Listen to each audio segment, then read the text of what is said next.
সবাইকে স্বাগত জানাচ্ছি বিডি ভিউজে। আপনাদের সাথে আছি আমি সুস্মিতা দাস। ইউক্রেন যুদ্ধ বড় ধরনের অর্থনৈতিক ও সামরিক চাপ তৈরি করেছে রাশিয়ার উপর। এই যুদ্ধে জড়িয়ে পড়ার কারণে বিভিন্ন দেশের সাথে রাশিয়ার সমরাস্ত্র বিক্রির যেসব চুক্তি রয়েছে তা সঠিকভাবে মেনে চলতে পারছে না মস্কো। এতে করে এইসব দেশের কাছে রাশিয়ার ইমেজ ক্ষুণ্ণ হচ্ছে। বিশেষ করে আরব দেশগুলোর সাথে রাশিয়ার দীর্ঘদিনের সম্পর্কে তা নেতিবাচক প্রভাব ফেলছে। কিন্তু যুক্তরাষ্ট্রে জো বাইডেনের বিদায় ও ডোনাল্ড ট্রাম্পের ক্ষমতায় আসার পর মার্কিন পররাষ্ট্র নীতিতে পরিবর্তনের প্রভাব যে রাশিয়া ইউক্রেন যুদ্ধে ভালোভাবেই পড়তে শুরু করেছে তা স্পষ্ট হয়ে উঠেছে ইতিমধ্যেই। এ ব্যাপারে বিস্তারিত থাকছে মোতালেব জামালির প্রতিবেদনে।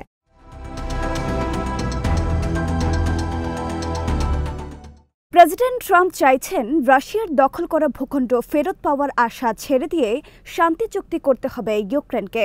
বিষয়টি নিয়ে সম্প্রতি হোয়াইট হাউসে ট্রাম্প ও ইউক্রেনের প্রেসিডেন্ট ভলোদিমির জেলেনস্কির মধ্যে বাকবিতণ্ডা সারা বিশ্বই দেখেছে। এই পরিস্থিতি চলমান যুদ্ধে রাশিয়াকে ব্যাপক সুবিধা দিচ্ছে, কারণ যুক্তরাষ্ট্রের সামরিক সহায়তা ছাড়া রাশিয়ার বিরুদ্ধে সাফল্যের কোনো আশা নেই ইউক্রেনের।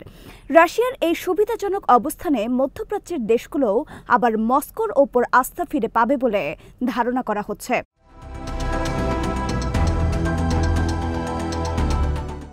জো বাইডেন ক্ষমতায় থাকতে বিপুল পরিমাণে সামরিক ও অর্থনৈতিক সহায়তা দিয়েছে ইউক্রেনকে, কিন্তু গত জানুয়ারি মাসে ডোনাল্ড ট্রাম্প প্রেসিডেন্ট হিসেবে দায়িত্ব গ্রহণের পর থেকেই ইউক্রেন যুদ্ধের মোড় ঘুরে যেতে থাকে। ট্রাম্প ইউক্রেনে মার্কিন সামরিক সহায়তা বন্ধ করে দিয়েছেন, এমনকি দেশটিকে মার্কিন গোয়েন্দা তথ্য দিয়েও সহযোগিতা করছেন না তিনি। তার কর্মকাণ্ড অনেকটাই রাশিয়ার অনুকূলে যাচ্ছে।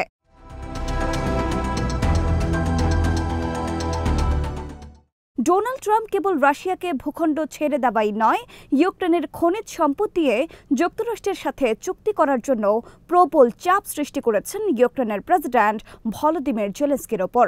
ট্রাম্পের সাথে ঝগড়ার পর হোয়াইট হাউস থেকে বেরিয়ে লন্ডনে গিয়ে ইউরোপের নেতাদের সাথে বৈঠক করেছেন জেলেনস্কি।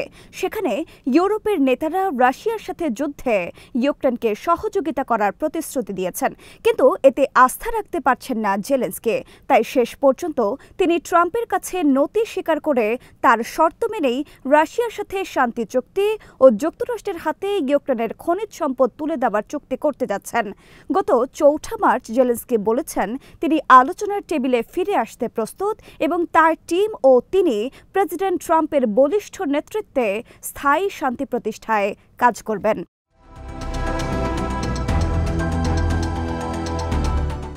শান্তি চুক্তি হলে তাতে বর্তমানে ইউক্রেনের যে ভূখণ্ড রাশিয়ার দখলে আছে তা তাদের নিয়ন্ত্রণেই থাকবে। একই সাথে রাশিয়ার উপর আরোপিত মার্কিন অর্থনৈতিক নিষেধাজ্ঞার আংশিক প্রত্যাহার করা হবে। এ দুটো বিষয়ই রাশিয়ার অনুকূলে যাচ্ছে। ফলে সামগ্রিক পরিস্থিতি গত 3 বছর ধরে যুদ্ধ চালিয়ে যাওয়া রুশ প্রেসিডেন্ট ভ্লাদিমির পুতিনের অবস্থানকেই শক্তিশালী করবে।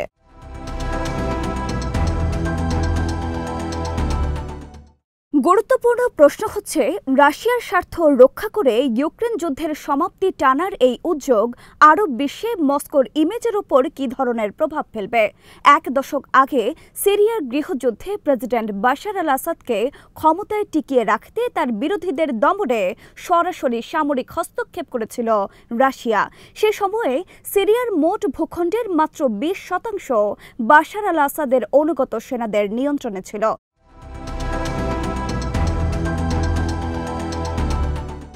কিন্তু রুশ প্রেসিডেন্ট পুতিনের সামরিক সহায়তায় শেষ পর্যন্ত ক্ষমতায় টিকে যান বাশার এবং হারানো ভূখণ্ডের বিরাট অংশ পুনরুদ্ধার করেছিল রুশ ও বাশারের সেনারা।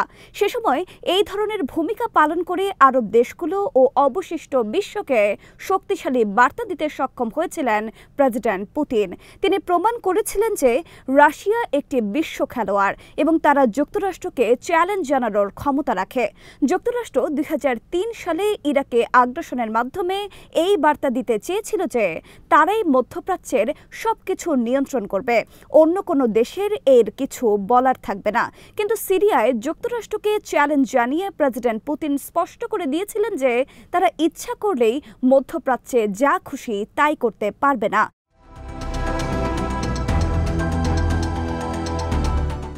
মোট কথা 2015 থেকে 16 সালে সিরিয়ায় মস্কোর ভূমিকা মধ্যপ্রাচ্য ও বিশ্বের অন্যান্য অঞ্চলে এই ধারণা পরিসমাপ্তি ঘটিয়েছে যে স্নায়ু যুদ্ধ পরবর্তী বিশ্বে রাশিয়া একটি দুর্বল রাষ্ট্রে পরিণত হয়েছে।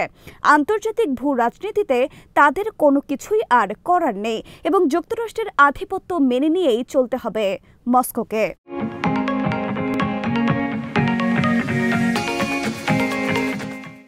ইউক্রেনে বিশেষ সামরিক অভিযান শুরু করার পর যুদ্ধের ময়দানে নানা ধরনের সমস্যার মধ্যে পড়ে যায় রুশ বাহিনী, যা বৃহৎ সামরিক শক্তি হিসেবে রাশিয়ার ইমেজকে ক্ষতিগ্রস্ত করে।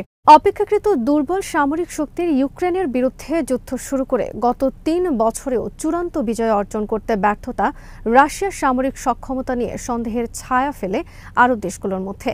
তারা মনে করতে থাকে যে রাশিয়ার সামরিক শক্তি আসলেই আছে নাকি এটি একটি মরীচিকা।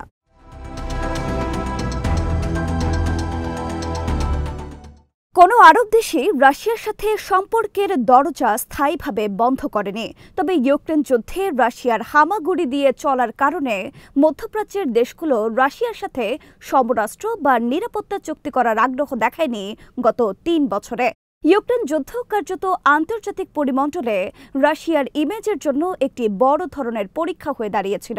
ইউক্রেন যুদ্ধের কারণে সিরিয়া থেকে রাশিয়ার মনোযোগ সরে যাওয়ায় গত বছর পতন ঘটে প্রেসিডেন্ট বাশার আল আসাদের। এই ঘটনা আরব দেশের সরকারগুলোর মধ্যে রাশিয়ার ব্যাপারে একটি দ্বিধাদ্বন্দ্ব তৈরি করে দিয়েছে যে তারা তাদের বিশ্বস্ত নিরাপত্তা অংশীদার হিসেবে রাশিয়াকে বেছে নেবেন কিনা।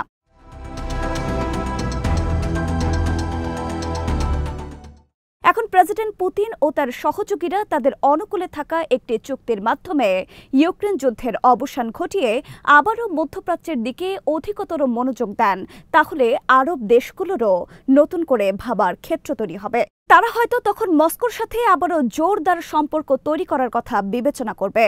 ইউক্রেন যুদ্ধের কারণে অস্ত্র বিক্রির চুক্তি করা অনেক দেশকেই সময় মতো অস্ত্র সরবরাহ করতে পারেনি রাশিয়া, কেননা যুদ্ধক্ষেত্রে নিজের প্রয়োজন মেটানোর দিকেই তখন বেশি নজর দিতে হয়েছে পুতিনকে। সব সমরাস্ত্র ও অর্থ যোগান দিতে হয়েছে ইউক্রেনকে হারানোর জন্য। কিন্তু এখন যুদ্ধ থেমে গেলে রাশিয়া আবারও তার আগের অবস্থানে ফিরে যেতে পারবে।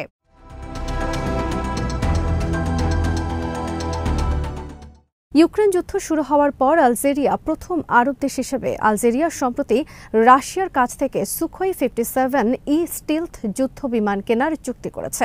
এই চুক্তি রাশিয়ার জন্য খুবই মূল্যবান। এখন অন্যান্য আরব দেশ আলজেরিয়াকে অনুসরণ করবে কিনা তার সময় বলে দেবে। তবে এই চুক্তি রাশিয়ার সমরাস্ত্র শিল্পের জন্য নতুন করে যাত্রা শুরুর সম্ভাবনা সৃষ্টি করেছে বলে মনে করেন প্রতিরক্ষা বিশ্লেষকরা।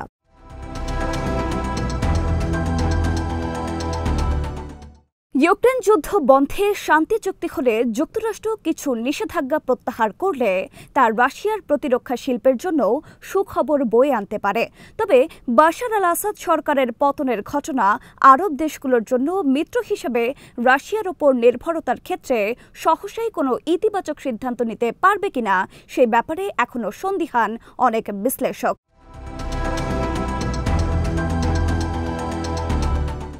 আরব বিশ্বের অনেক দেশই তাদের নিরাপত্তার জন্য দীর্ঘদিন ধরে যুক্তরাষ্ট্রের ওপর নির্ভরশীল। সেই নির্ভরতা বাদ দিয়ে তারা রাশিয়ার দিকে ঝুঁকবে কিনা তা এখনই নিশ্চিত করে বলার সময় আসেনি। তবে একই সাথে একথাও বলা যায় যে যুক্তরাষ্ট্রের সাম্প্রতিক উথাল-পাথাল পররাষ্ট্রনীতির কারণে ক্ষুব্ধ অনেক আরব শাসকে।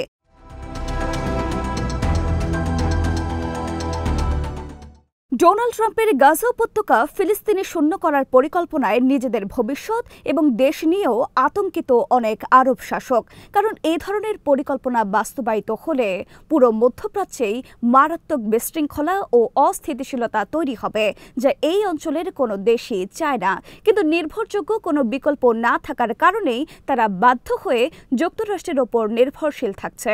এখন রাশিয়া আবার তার সব সংকট কাটিয়ে ওঠে আগের রূপে বিশ্ব মঞ্চে ফিরে আসলে তখন আরব দেশগুলোর বিকল্প চিন্তা করার সুযোগ পাবে বলে মনে করেন বিশ্লেষকরা।